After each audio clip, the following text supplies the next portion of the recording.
ताज़ा खबर के दर्शकों का स्वागत है, देशवासियों का स्वागत है, भारतवासियों का स्वागत है। जमशेद भाई टाटा एक बात कहा करते थे, कोई भी समाज, कोई भी जाति तभी तरक्की कर सकती है जब उस समाज के लोग तो प्रगतिशील की भलाई के लिए काम करें। समाज की भलाई के लिए जब काम, समाज की भलाई की जब बात आती है तो हम प्रदीप प्रजापति के विषय में जरूर बात करेंगे। प्रदीप प्रजापति जी प्रजापति महासभा दिल्ली प्रदेश के अध्यक्ष हैं और उनका 25वां सामूहिक विवाह इन्होंने हाल ही में मार्कंडेय भवन छतरपुर में आयोजित कराया है। क्या कराया, क्या नहीं किया है, आइए इसी विषय में इनसे रूबरू होते हैं। सर, प्रदीप जी बहुत बहुत स्वागत है आपका। सबसे पहले मैं चाहूंगा कि आप प्रजापति महासभा दिल्ली प्रदेश के विषय में दर्शकों को। प्रजापति महासभा दिल्ली प्रदेश की सबसे पुरानी संस्था है। प्रजापति उत्थान के लिए ये लगभग 25 वर्षों से लगातार कार्य कर रही है और सामूहिक विवाह से अलग शिक्षा के क्षेत्र में काम कर रही है। अच्छा, पारिवारिक वाद विवाद के क्षेत्र में काम कर रही है। जो मियां बीवी के जो झगड़े झगड़े हो उससे जाते सुलह हैं करवाना। जी, जिससे कि वो न्यायिक प्रक्रिया में ना फंस के अच्छा, वकीलों के चक्कर ना काटें और वहां पर उनके जो पैसों की लुटाई होती है उससे बचाने के लिए प्रजापति महासभा का अलग एक यूनिट है अच्छा, जो जिसमें हमारे एडवोकेट्स उनको free of cost legal advisory करते हैं अच्छा। और परिवार का वाद विवाद कोशिश करते हैं हम अपने यहाँ पे खत्म कर दें। शिक्षा को बढ़ावा देने के लिए प्रजापति महासभा क्या कदम उठाती है? शिक्षा को बढ़ावा देने के लिए हमारी सभा पिछले 22 वर्षों से लगातार प्रतिभा सम्मान समारोह का आयोजन कर रही है। प्रतिभा सम्मान समारोह में हम अपने समाज के जितने भी प्रतिभावान छात्र छात्राएं हैं, अच्छा, जो अच्छे नंबर लेके आते हैं, उनको प्रोत्साहित करने के लिए समाज की तरफ से उनको सम्मानित किया जाता है। इसी क्षेत्र में जो समाज के प्रतिभाशाली विद्यार्थियों के अलावा खिलाड़ी हैं या अन्य किसी क्षेत्र में अगर कोई विद्यार्थी कोई व्यक्ति अगर उसने कोई कीर्तिमान स्थापित किया है तो समाज उसको भी मंच पे लाके सम्मानित करता है, जिससे दूसरे विद्यार्थियों को, दूसरे लोगों को समाज में एक मैसेज जाता है और आगे बढ़ने की एक प्रेरणा मिलती है। अच्छा, कोई ये साथ में जो आप चित्र देख रहे हैं, जो वीडियो देख रहे हैं, तस्वीरें देख रहे हैं, ये मार्कंडेय भवन में आयोजित आप सामूहिक विवाह का देख रहे हैं। ये जो आप भीड़ देख रहे हैं, ये जो मेहमानों का स्वागत देख रहे हैं, आप कार्यक्रम के विषय में बताइए, इस बार कितने जोड़े थे? इस बार 21 जोड़े थे। इस बार जोड़े तो लगभग हमारे 25 और 26 हो गए थे। लेकिन समाज थोड़ा पिछड़ा हुआ है तो जो समय सीमा निर्धारित थी उसके बाद बिल्कुल सारी प्रक्रिया वैसी करते हैं। और मेहमानों की अगर हम बात करें तो सामूहिक विवाह में दूल्हा दुल्हन पक्ष के साथ साथ लगभग हमारे यहाँ 3,500-4,000 के आसपास कल लोगों की गैदरिंग रही है। शादी ब्याह का मामला और हम हिंदुस्तानी लोगों खाने के बारे में बात ना करें तो बाकी बातचीत अधूरी रहती है। खाने का आपने इंतजाम क्या करा हुआ है? खाने का इस बार हमने बड़ा बहुत लग्जूरियस इंतजाम तो नहीं था, लेकिन खाने का एक बड़ी अच्छी व्यवस्था थी। अच्छा, आपको मैं खाने का मेन्यू भी बताऊंगा, आपके चैनल के माध्यम से लोगों को पता लगेगा। बहुत सारा खाना, आदमी के खाने की जो गुंजाइश है वो मैक्सिमम 200-250 ग्राम की ही होती है लगभग। अब उसमें आप 50 आइटम रखें या 500 रखें, खाना उसको उतना ही है। हाँ, हाँ जी, हाँ जी। तो हमने बड़ी अच्छी दाल और रोटी, छोले और चावल, 2 सब्जियां, अच्छा, पूरी और देसी घी के हलवे का हमने इंतजाम किया था। देसी घी के हलवे का, और जो बड़ा ही स्वादिष्ट बना था और लोगों ने बड़े चाव के साथ खाया। और जो लास्ट में थोड़ा सा भोजन हमारा अगर बच गया था तो हमने मंदिर प्रांगण के बाहर रोड पर उसको भंडारा लगाकर आने जाने वाले लोगों को खिला दिया। हमने कोई भी खाना वेस्ट नहीं जाने दिया। मैं दर्शकों को बता दूं कि लगभग 20 साल से विभिन्न प्रकार के सामूहिक विवाह समारोह देख रहा हूं, उनको कवरेज कर रहा हूं। ये मैंने बहुत ही कम देखा, बल्कि अब तक तो मुझे याद भी नहीं कि मैंने कहीं सुना हो कि लोगों ने वर वधू के साथ में अनलिमिटेड मेहमान की छूट दे रखी है। ज्यादातर जगह मैंने यही देखा कि 20, 50, 100 बस इतने 50 तक बस होता है कि इतने मेहमान ले आइए। ये बहुत अच्छी बात है। कोई भी कार्यक्रम, चाहे वो शादी ब्याह हो या क्रिकेट का हो या स्कूल का हो, अनुशासन और टीम ना हो तब तक बात नहीं बन पाती। अनुशासित रखने के लिए कार्यक्रम को और संयमित रखने के लिए आपकी टीम का क्या करना होगा? हमारे प्रजापति महासभा, देखो अगर मैं ये कहता हूँ कि ये दिल्ली की सबसे बड़ी संस्था है तो ये कोई अतिशयोक्ति नहीं है। क्योंकि ये सबसे बड़ी संस्था इसीलिए है क्योंकि इसके अंदर लगभग 150 तो बहुत एक्टिव वर्कर है। अच्छा, और सामूहिक विवाह करवाते हैं। तो हम जो जोड़े इस प्रकार के हमारे पास आते हैं, हम उनको बेटी फाउंडेशन की तरफ रेफर कर देते हैं, वो सभी सभी धर्मों का भी करवाते हैं। तो क्राइटेरिया कोई विशेष नहीं है, क्राइटेरिया बच्चे बालिग होने चाहिए, रिश्ता उनका अपनी मर्जी से अपनी सहमति से तय होना चाहिए, और वो सामूहिक विवाह में शादी करने के लिए रजामंद होने चाहिए। तो यही क्राइटेरिया है, बाकी वो रजिस्ट्रेशन हमारे यहाँ करवा दे, फिर उनके बच्चे बच्चियां दिल्ली के ही होने चाहिए, किसी भी राज्य के हो सकते? नहीं, दिल्ली से कोई विशेष नहीं है, वो दिल्ली एनसीआर और आसपास के राज्य से भी हो सकते हैं, समाज के होने चाहिए, यही हमारा क्राइटेरिया है। ये सामूहिक विवाह करवाने का बहुत अच्छा काम कर रहा है, मैं सच में इसका बड़ा समर्थक हूँ, बहुत बढ़िया।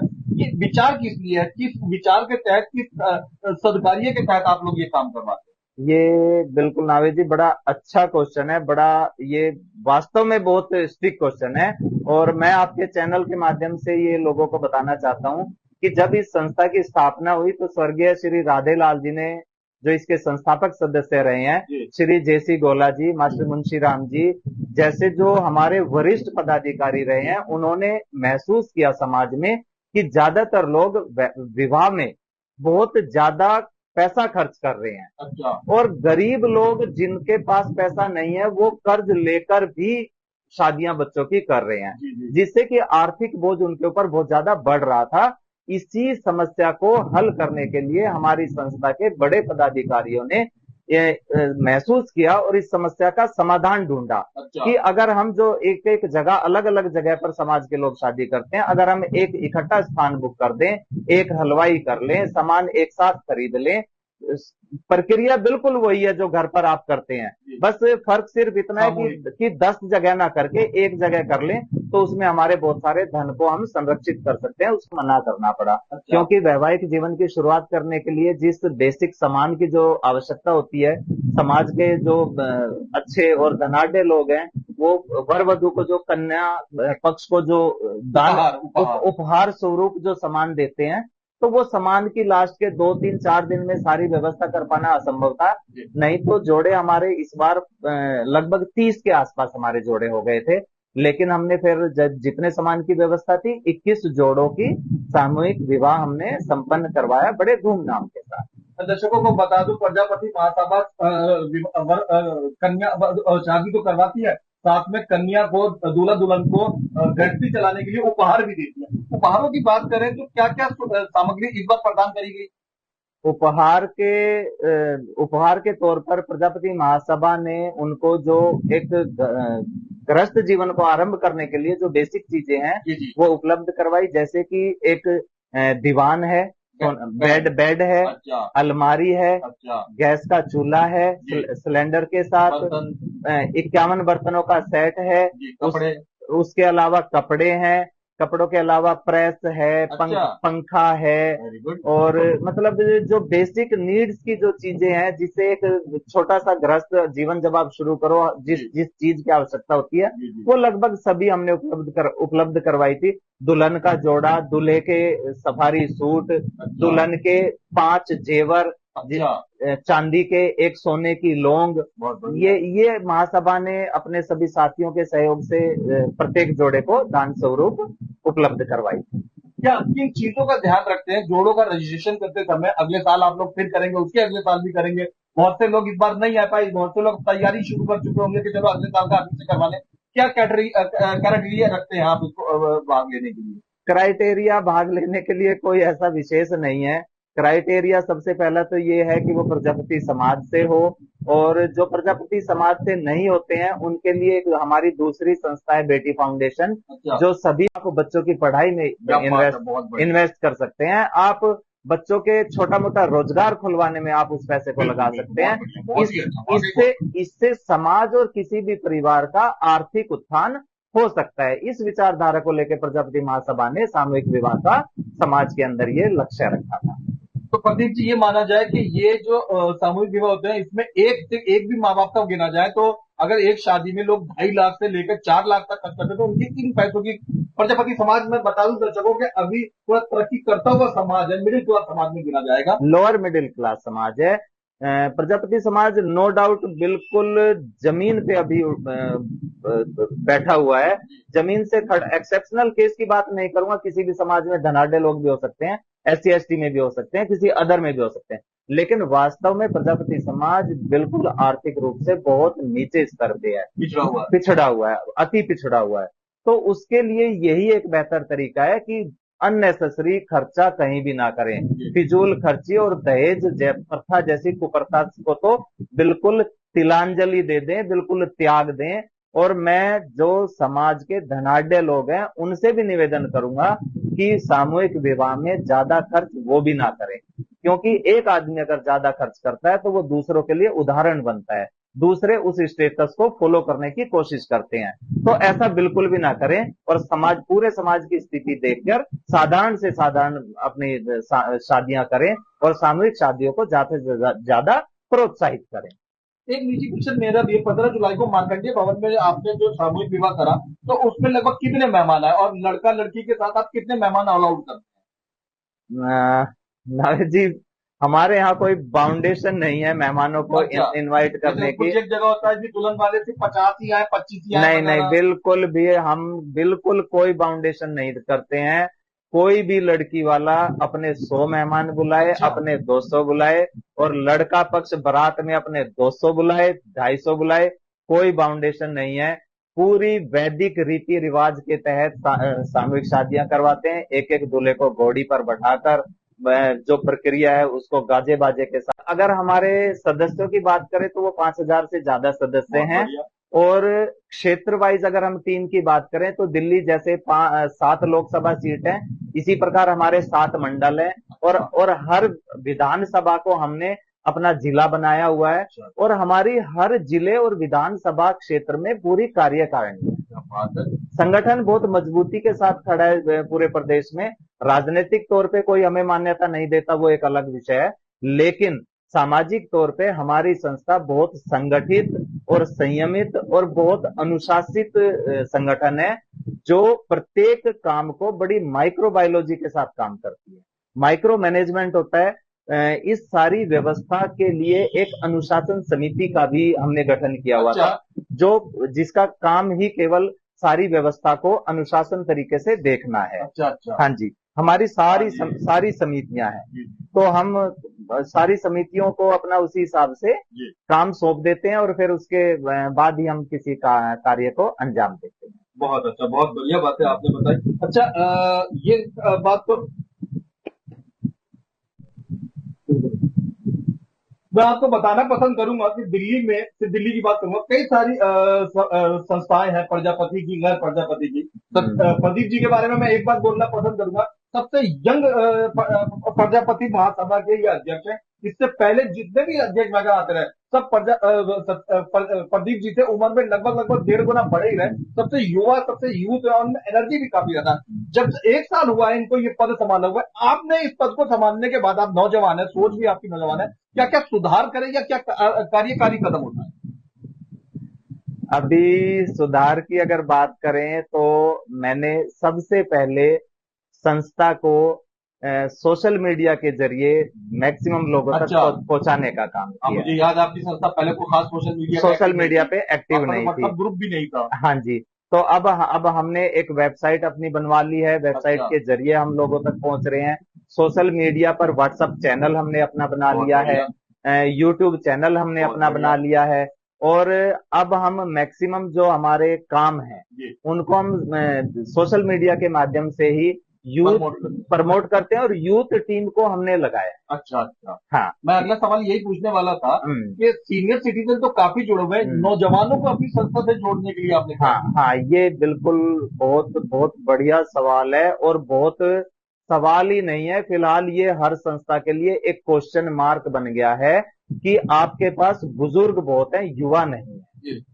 मैं आपके चैनल के माध्यम से किसी भी संस्था को ये एक मैसेज देना चाहता हूं कि कोई भी संस्था अगर युवाओं के साथ कनेक्टिविटी नहीं रखेगी तो वो आगे नहीं बढ़ सकती, और उस कनेक्टिविटी के लिए एक ही कारण किसी भी संस्था में होना चाहिए, वो ये कि अगर संस्था किसी भी युवक के मतलब की है, उसके यूज की है, तो वो जुड़ेगा, अन्यथा नहीं जुड़ेगा। के लिए हमने जो युवाओं की आवश्यकता है उस चीज को हमने अपनी संस्था के अंदर पैदा किया है। जैसे कि आप ये देखेंगे कि किसी भी युवा को अगर उसकी क्वालिफिकेशन पूरी हो गई है तो सबसे पहले रोजगार का विषय आता है।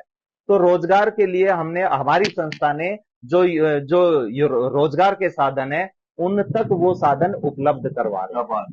दूसरा, युवाओं को रोजगार के साथ साथ वैवाहिक जो समस्या है परिवारों के लिए उनका अच्छा मेल मिलन करवा रहे हैं। परिवारों के मिलन के लिए हमने व्यवस्था की है। तीसरा, कैरियर गाइडेंस कैंप हम लगा रहे हैं। अच्छा। जो उनको एजुकेशन के बाद या मिडिल क्लास के बाद, 12th के बाद, ग्रेजुएशन के बाद कैरियर काउंसलिंग की अगर उनको आवश्यकता होती है तो हमारे पास एक्सपर्ट्स हैं और हमने पूरे उसमें समाज में इस बात को कहा है किसी को किसी प्रकार की कैरियर काउंसलिंग की अगर जरूरत पड़ती है तो वो हम उपलब्ध करवाएंगे। तीसरा, पल्ला से डॉक्टर नथुराम जी हैं, जिनका इंस्टीट्यूट है एफटेक। हमारी संस्था के माध्यम से, हमारी संस्था के साथ कोलैबोरेशन करके उन्होंने घोषणा की है कि प्रजापति समाज का कोई भी व्यक्ति अगर कंप्यूटर सीखना चाहता है, बेसिक से लेके कितने ही बड़े कोर्स को, वो संस्था की तरफ से और नथुराम जी की तरफ से फ्री ऑफ कॉस्ट अवेलेबल है। तो युवाओं के लिए हम कोई भी जाए और वहां पर निःशुल्क कोर्स करे और वो उनको बिल्कुल सिखाएंगे और उसके बाद प्लेसमेंट की भी हम उपलब्धता करवाएंगे। तो युवाओं को जोड़ के रखने के लिए उनकी समस्याओं को अगर हम हल करेंगे तो युवा जुड़ेंगे। यही मेरी सोच है, ये मैं अपनी संस्था में, ये मैं कंटिन्यू इस पर काम कर रहा हूँ। बहुत सारे अतिथि आए थे, कुछ आपसे पर्सनली मिल पाए, मार्कंडी भवन में कुछ नहीं मिल पाए। आए हुए अतिथियों को अंत में आप क्या कहना चाहेंगे? आए हुए अतिथियों को मैं यही कहना चाहूंगा कि मैं हाथ जोड़कर सभी अतिथियों का स्वागत करता हूं। सभी अतिथियों का मान सम्मान करना मेरा दायित्व था। भूलवश कोई अतिथि मेरे पंडाल से, मेरे कार्यक्रम से अगर मेरे संज्ञान में आए बिना चला गया है तो वो बिल्कुल भी मेरी ऐसी भावना नहीं थी कि मैं किसी का अनादर करूं। मैं सभी से हाथ जोड़कर प्रार्थना करता हूं कि महासभा दिल्ली प्रदेश अपने हर व्यक्ति का, अपने आए हुए मेरे समाज के, गैर समाज के, किसी भी धर्म से कोई भी अगर मेरे यहाँ आता है तो उन सभी का मान सम्मान करना हमारा दायित्व है और हमने अपनी पूरी भरसक प्रयास करके सभी को आतिथ्य सत्कार करके भेजा है। कोई अगर रह गया है तो मैं उससे क्षमा चाहता हूँ। धन्यवाद करूंगा कि प्रजापति समाज की कई सारी संस्थाएं काम कर रही है, अच्छी काम, सब बहुत बढ़िया काम कर रही है, मैं सबका प्रशंसक हूँ। क्योंकि मैं बता दूं कि प्रजापति महासभा दिल्ली प्रदेश ही इकलौती मेरी अपनी जानकारी में, हो सकता है और भी हो, ऐसी संस्था है जिसके पालम में, जिसके पास अपनी खुद की धर्मशाला है, एक धर्मशाला बनाई हुई प्रजापति धर्मशाला, जो इस प्रजापति समाज के करते थे। किन मेहमानों ने इस कार्यक्रम को सफल बनाने में ज्यादा सहयोग किया? हाँ, मैं मेहमानों की लिस्ट में अगर मैं नाम लूं तो मेरे पास, मैं कल आईएएस श्री पवन जी हमारे कार्यक्रम में आए और श्री अनिल कुमार जी गीता मेटल से प्रसिद्ध उद्योगपति हैं। कल उन्होंने दीप प्रज्वलन कर कार्यक्रम का शुभारंभ किया। श्री मनोज जी कल दीप प्रज्वलन के लिए हमारे कार्यक्रम में उपस्थित हुए। Jesus grace senior secondary school के आप चेयरमैन हैं बुराड़ी में। हाँ, राकेश प्रजापति जी आप उज्ज्वला योजना भारत सरकार के चेयरमैन हैं। आप कल हमारे कार्यक्रम में आए। तो हमारे कार्यक्रम में कल बहुत सारे गणमान्य, समाज के भी गणमान्य लोग आए। श्री अशोक कुमार जी हैं जो अपना पूजा मार्बल्स के नाम से गुड़गांव में उनका बहुत बड़ा काम है। हाँ जी, दिल खोलकर दान भी देते हैं और कार्यक्रम में भी हमेशा संस्था को समय देते हैं। इसी प्रकार श्री फूल सिंह रेवलिया जी पूर्व प्रधानाचार्य, लीलाराम वर्मा जी समाज सेवी हैं, पश्चिम बिहार से हमारी संस्था के साथ लंबे समय से जुड़े हुए हैं। हाँ जी, दयानंद रेवलिया जी हैं, मांगे राम जी हैं, रोहतास कुमार जी हैं। हाँ, वैसे तो हमने इन सबका प्रमुख सहयोग रहा। हाँ, इन सबका प्रमुख सहयोग रहा। वैसे तो निमंत्रण हमने अपनी सांसद कमलजीत सहरावत जी को भी दिया था, लेकिन किसी कारणवश शायद नहीं पहुंच पाई। और स्थानीय सांसद श्री रामवीर सिंह विधोड़ी जी को भी निमंत्रण दिया था। हाँ जी, तो वैसे तो सहरावत जी से मैं व्यक्तिगत मिल के आया था, निमंत्रण दे के आया था और उन्होंने आश्वासन भी दिया था, लेकिन अगर वो लोगों से एक आत्मीयता बढ़ती। बाकी और भी समाज के बहुत गणमान्य लोग आए। हमारे मुख्य अतिथि श्री नरेश चंद्र लोंगवाल जी जो हिमाचल से चल के आए थे। प्रजापति हैं। वहां पर उनका कपड़े का बिजनेस है। तो संस्था हमारी, प्रदीप जी, हाँ, इसके अंदर सिर्फ दिल्ली के लोग ही नहीं थे, दूसरे राज्यों हाँ, से भी हैं। दूसरे राज्यों से भी हमारे दिल्ली, हरियाणा, आसपास के राज्यों से हमारे अतिथि आते हैं। अच्छा। रेवाड़ी से, भिवाड़ी से हमारे अतिथि हमेशा आते हैं। अच्छा। रेवाड़ी से हमारे अतिथि आते हैं। गुड़गांव की ज्यादातर संस्थाएं हमारे कार्यक्रम में आती हैं। और दिल्ली की तो आपने देखा ही है उत्तर कि प्रदेश, उत्तर प्रदेश से हमारे मेरठ से हमारे सहयोगी आते हैं। हमारे राजस्थान और मध्य प्रदेश। मध्य प्रदेश बहुत दूर हो जाता है, लेकिन विशेष आमंत्रित पे पहले मध्य प्रदेश हमारे एक विधायक जी होते थे, अच्छा। वो कई बार आए हैं। उत्तराखंड से डॉक्टर विनोद आर्य जी हमारे कार्यक्रम में हमेशा आते रहे हैं, जो मंत्री रहे हैं अपनी उत्तराखंड सरकार में, अच्छा। पूर्व मंत्री। हाँ, तो हमारी संस्था आसपास के राज्यों में प्रजापति समाज की जितनी भी बड़ी हस्तियां हैं, समाज के सोशल वर्कर हैं, जो संस्थाएं हैं, उन सबका सहयोग लेती रहती है, सबका सहयोग देती रहती है, सबसे तालमेल बड़ा अच्छा है। संस्था तो आपकी, लेकिन हमने ये भी सुना है कि आपने दूसरी संस्थाओं के पदाधिकारियों को भी प्रोग्राम में बुलाया और सम्मानित करा। जी जी जी, वो हमारे बड़े और छोटे भाइयों की तरह ही हैं। तो सभी संस्थाएं, मैं तो ये कहूंगा कि सभी संस्थाएं सामाजिक कार्य ही कर रही हैं। हमारा काम करने का तरीका अलग हो सकता है, लेकिन उद्देश्य सभी का समान ही है, समाज उत्थान ही है। समाज उत्थान और राष्ट्र उत्थान हमारा एक ही उद्देश्य होना चाहिए। हम सभी एक ही देश के वासी हैं। हम किसी भी जाति धर्म के हो सकते हैं, लेकिन राष्ट्र के प्रति हमें सभी को निष्ठावान होना चाहिए, राष्ट्र के प्रति समर्पित होना चाहिए। यही मेरा संदेश है, यही मेरी सभी से मैं कहना चाहूंगा। बहुत बहुत धन्यवाद। इधर हो जा, भाई पीछे पीछे हो जाओ, एक तरफ हो जाओ, पीछे हो जाओ भाई, ओ सर्वर है। हेलो